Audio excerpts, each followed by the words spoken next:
So our next speaker is Dashama. Since 2005, Dashama has produced hundreds of videos, multiple best-selling online courses, 32 instructional DVDs, written 5 books. She leads international retreats, teacher trainings, and events. She is a yogi, a health and wellness market segment known as Lohas. Her productions have been distributed globally through Target, Walmart, and Best Buy, Barnes & Noble, Amazon. But what makes her really special is what you're about to find out. She has a light that comes out of her that is just inescapable. She's a wonderful person. Please welcome Dashama. Perfect. So nice to be here with you all. I'm going to stay in front of the podium because I'm petite and I'm going to drown behind there. So I was thinking about the best way that I can share what I really want in my heart for everybody here to feel today. And it started with a quote by the enlightened Winnie the Pooh. Winnie the Pooh, he was walking along with Piglet one day and he said, I think Piglet asked him, how can we be happy? And Winnie the Pooh said, just let go of everything that makes you sad. And it's like the most simple wisdom, the wisdom of Pooh, if you guys follow. But really, this has truly been what has created a remarkable difference in my own life. And I want to share a little bit about my story, which started out really rough, and then it got better and better. So the story as a young person, 6 years old, my mother lost her mind when I was 6, and she never got it back. It was schizophrenia from drugs and alcohol, and it was a whole thing. And my sisters and I have 3 sisters, one of them's here today, and we ended up living in foster homes and in and out of many different homes, and it was really traumatizing and really difficult early years. But it was interesting because despite that challenge and the separation from family and the brokenness of what that felt inside, there was always this light in me, and I really attribute that to God, to this higher power that we have that created us all. But what was beautiful, so we ended up in school, and we had been homeschooled before that. And we ended up in school, and I was a good student, I guess, so they let me skip school on Friday with a small group of children, and we got to go to the Veterans Hospital. And these people had been in the military in I don't know if it was like the Gulf War and also World War II. So they were like all injured. One of them had a trach in his neck. He couldn't breathe except for with this trach. And they would bring little children like myself and this small group to bring joy to these military vets. And that was one of the highlights of my childhood, honestly. And I always look back on that and I think like one of the greatest gifts that gave me was the understanding that to give back, to actually give joy, brings a lot more to us. I mean, it sounds a little selfish, like I'm doing this to bring myself joy, but it was actually like in the sharing of happiness, you get far more than you could ever imagine. And so this was planting a seed in my consciousness about philanthropy, how to actually give back, but also how to feed this energy of happiness because my childhood started really hard.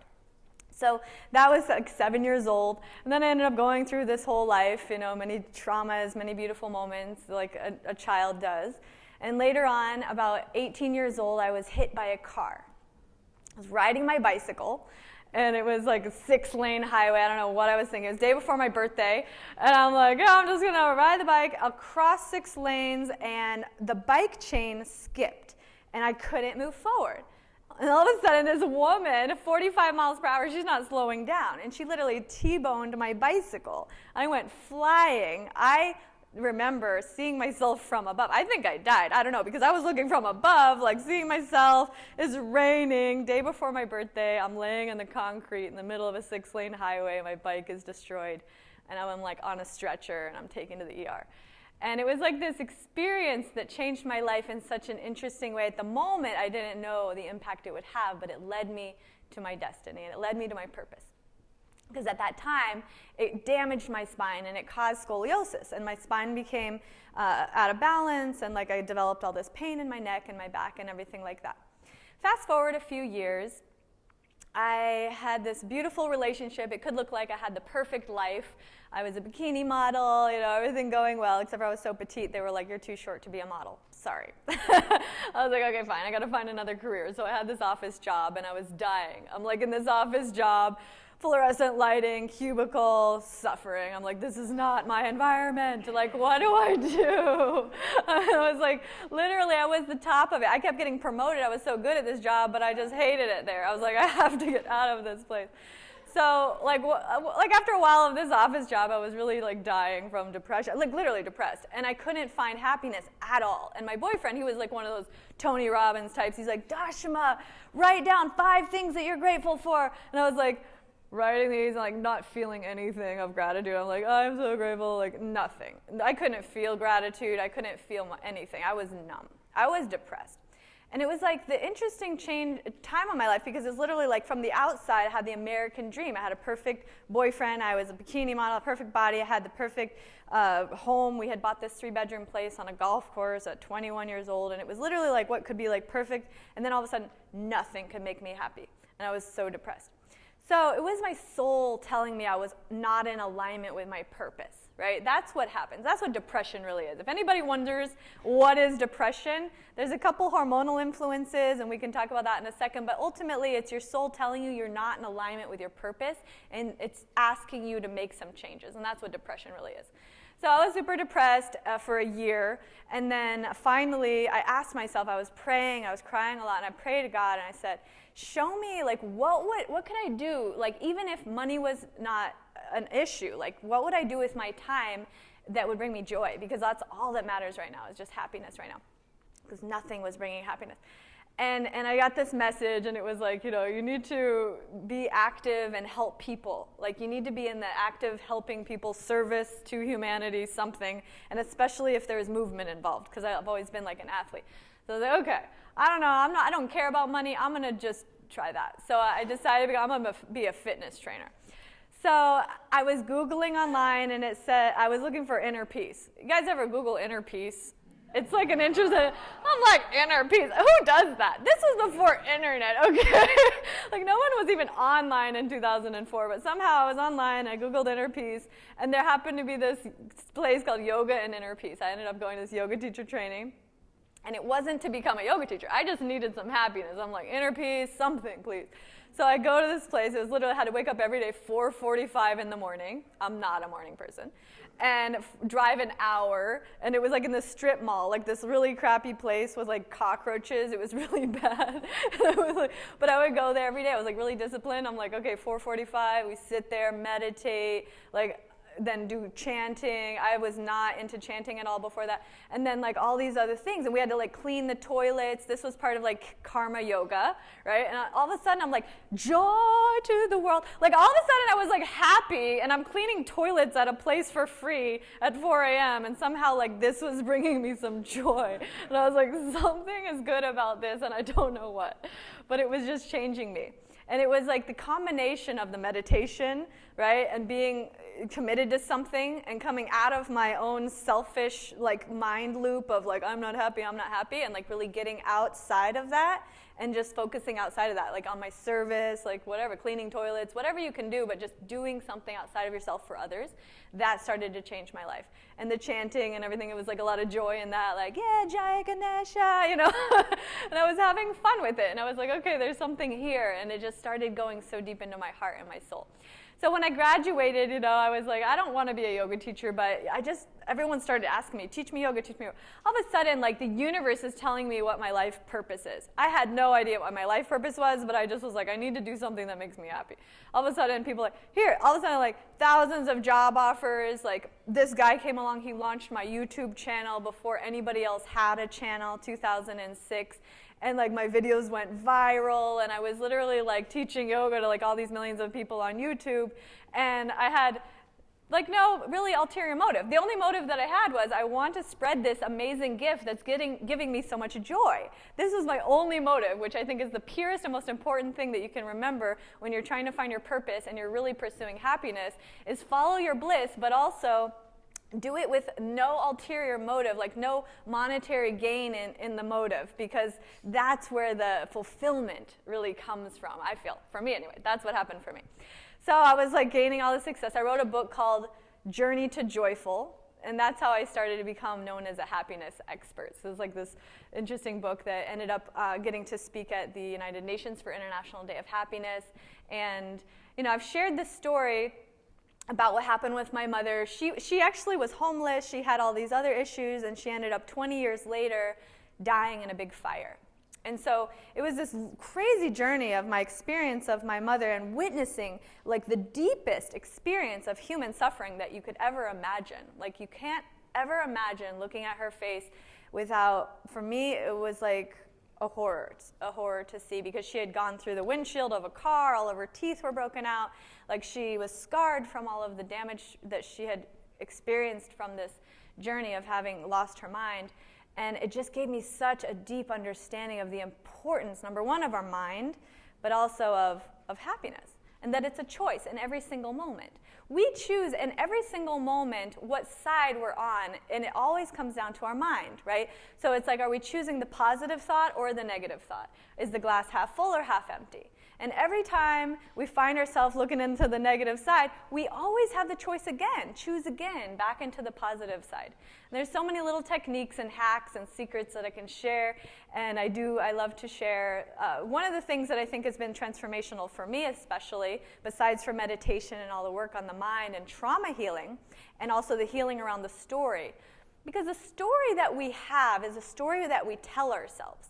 But we can go in and reframe the story and create anything that we want with that. So there was a point in my journey where I had this victim energy. I was like, oh my God, like how did I have this horrible childhood? I have these friends, they have these amazing mom, amazing dad, like great childhood.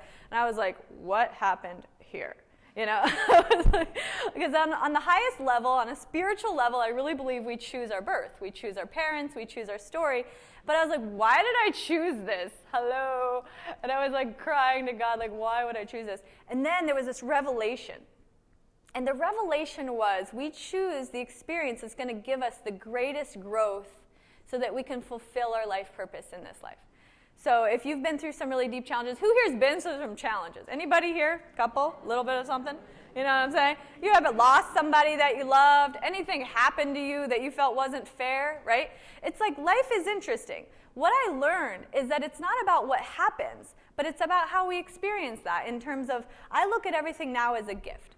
If something really hard happens to me, I'm like, oh my God, I am being prepared for something really big. You know what I'm saying? Because it's priming you, it's strengthening you, it's giving you that deeper experience of life so you can come from a deeper place. So that's what I learned about my story and my childhood, and I actually wrapped it all in love and forgiveness, and I actually see it now as a gift. Whereas in the beginning, I was like, what was that? And so it's just a matter of reframing and reprogramming the way that we see our story, the way that we feel about our experience of life on the day-to-day, and coming from that place of gratitude. So when I was speaking at the United Nations, we got the opportunity to do this 21-minute gratitude meditation. It was wonderful, live broadcast on the UN.org, and it was literally just repeating the word thank you over and over with a smile on your face for 21 minutes can change your life. If you guys do that, send me a message on email, Instagram, somewhere, and just let me know how it goes, because literally it'll change your life. This creates such a catalyst of energy, of gratitude and appreciation, which results in happiness. It can change your life. Even if somebody passes away, start doing this. This is a healing practice. It's so powerful. But anyway, so I started to realize that there are little secrets that we can do. And then I was like, why not make these things a daily habit, right? Because that's how you create daily happiness. And I started teaching these things. I started to have a school. I certified people, and I started training people on how to spread happiness. Basically, yoga, meditation, all these breathwork, diet, nutrition, many different ways that we work on ourselves from the inside out. And that way we can be a vessel to really shine the light that God has put into us. Because we are just channels of this light that is from the creative source. So as long as you keep your temple clear, you're always going to have this radiant light coming through. And I find that the daily practices and kind of consistency around that has been one of the greatest secrets to maintaining consistent happiness.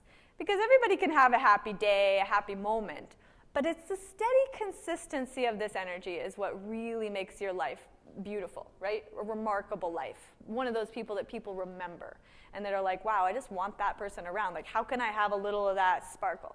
It's inside of everybody here. Everybody in the whole world has it. But like all these layers of story and trauma and beliefs and all of this mind and everything is what's blocking and weighing you down that makes you feel heavy or not this lightness, right? And the lightness is the happiness.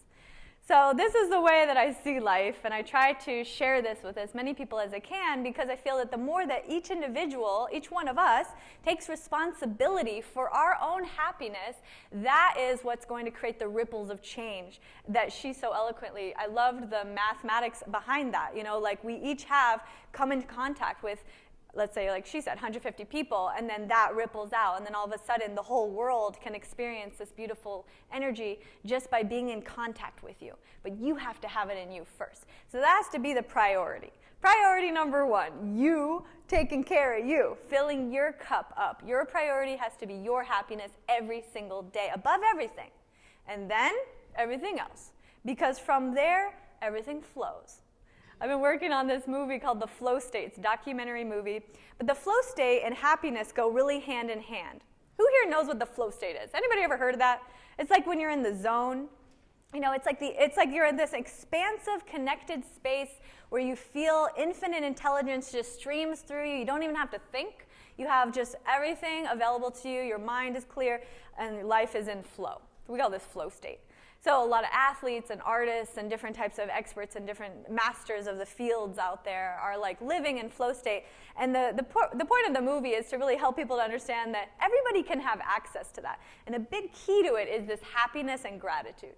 So if we stay in those high vibration states, you keep yourself high vibe. And like there was another person that mentioned, like you do that by continuously reminding yourself that in every moment, this is my choice, and I'm choosing happiness. If there's some people around you that are unhappy, you can be that one person that's choosing happiness in that moment, and be that light that's spreading from within.